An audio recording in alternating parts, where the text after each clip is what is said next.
and welcome back to another episode of Muse and Music. My name is Vika and today we're going to talk about networking. So today I'm going to give you 5 simple tips to how to maintain this networking and how to create a strong and meaningful relationships within the music industry.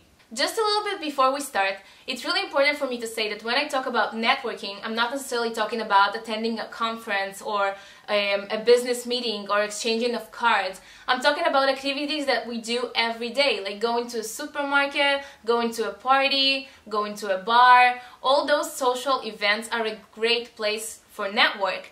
But to maintain this network and actually make it work and create strong foundation and strong relationships, we need to follow some simple tips. Just remember that networking is not easy. It takes time and it takes preparation, and that's why I'm gonna go with you through all the 5 tips. And if you stick to the end, I'm gonna give you another inside advice that is really important to actually build those strong relationships that I'm talking about. Let's start. Number 1, know the time and the place.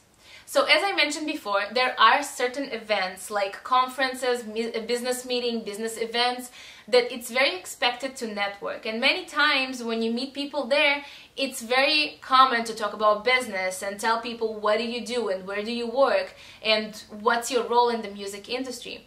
But some of the places like social events, when you go into parties, if you go to a birthday party, it's a great place to meet people and network. But if you come out as this businessy person that's just coming to this event just to talk about business, you can come out very, very annoying. So instead of that, you can concentrate on actually meeting people and actually creating some friends and building those strong relationships for the future. Number 2, it's not about you. Remember that in every networking situation, it's all about the person that you're talking with. You need to listen to them. You need to be interested in what they have to say. Collect information, ask them questions about themselves. If you want people to remember you, don't be the person that talks only about me, what I do, what I'm interested about, and what my goals are. Listen to the other person. Know them a little better. And next time when you follow up with them and you're talking with them, you can actually remember what he told you before. And this is something that people really, really appreciate. Which leads me to tip number 3. Offer your help. While the other person is talking, I'm sure you can think of a way how you can contribute them. And if you manage to make this person think that you are necessary to him, your networking is succeeded. If he needs you, trust me, he will remember you. Number 4, and this one is very important to every situation you're in life. Focus. Don't ever, in the middle of the conversation, take your phone and start looking at your phone. Don't try in the middle of conversation, look at the time, look at your watch, look at the people around you and try to concentrate on everything that it's not the person. This is a killing situation for networking, because if you're talking to a person, you need him to understand that you are fully and completely 100% in the conversation. If something happens and you do need to pick up a phone call or you need to go or something is happening, you can just politely tell the person that you have to go and you have something, explain the situation and tell them that you're gonna follow up and you're gonna continue this conversation another day, another week, another time, and it's completely fine. But it comes out very rude when you're looking at your phone or at your watch while the person is talking, and it's really, really not good for your future relationship. Which leads me to tip number 5, follow up. So, have you ever went to a conference? How many people did you meet there? How many people did you follow on Instagram? And how many business cards did you collect? This is insane. You can collect so much information just in one day. Do you remember them all? Probably not. So, you want to make sure that the people that you're giving your business card to or your information to, they actually remember you, and that's why we call it a follow-up.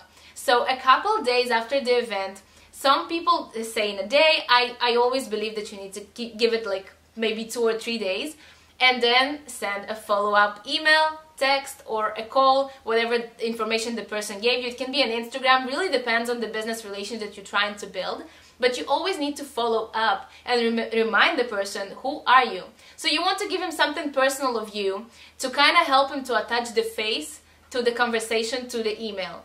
So you can say something about the private conversation that you had, you can remind him something that really stands out about you, follow up, and make him remember you. If you want to hear more about how to make a follow-up text or email, I have another video that link down below, and I will give you the link right after this video is ending, because it's very important that you know how to write this follow-up email and actually get the answer that you're looking for. But before we finish, I did promise you an insider tip, and here we go. So the most important thing that concludes it all, it's don't make it about business. Don't jump into a conversation and don't follow up with the first email asking for favors and talking about business. This is a bad way of networking because the person doesn't know you yet. And this is absolutely unpolite to ask for a favor from somebody you absolutely have no idea who he is. So no, I'm not saying that you need to become best friends. I'm not saying that you need to invite the person for your birthday party. But I'm just saying that you need to maintain a healthy business relationship, which means that you not only call the person when you need something. So be polite, be nice, be kind, make friends in the industry, because this is the most important thing you can do to your career. So make sure that you know how to network right. So this is it for this video, but I do have 2 more videos about how to network via phone and via email or text. So you can follow me up there, and I will see you in my next 2 videos. Bye!